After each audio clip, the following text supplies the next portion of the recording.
Đây chuyến cuối cùng rồi đây. Chuyến cuối cùng không được 3 tấn rồi. Cuối rồi nhá.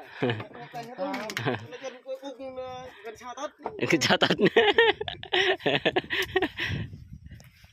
Mò nó 3 tấn này, mò với lắc lệch này mình coi thường rồi. Này chắc được 3 tấn đấy. Xin chào bà con.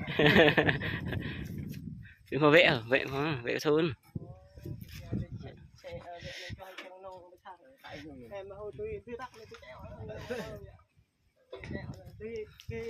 Trời sắp đổ mưa rồi.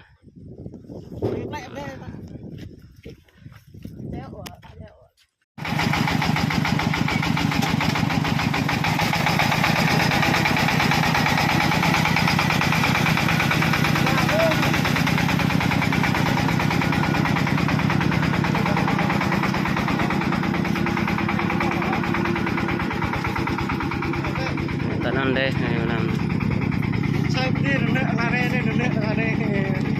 làm để bỏ cái này hả? Mày mong nhân đời nhẹ nhẹ này.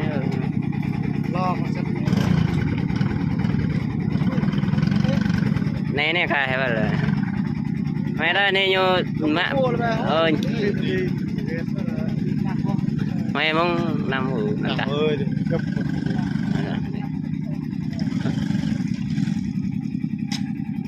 cha đi nhịp la rồi năm ta hư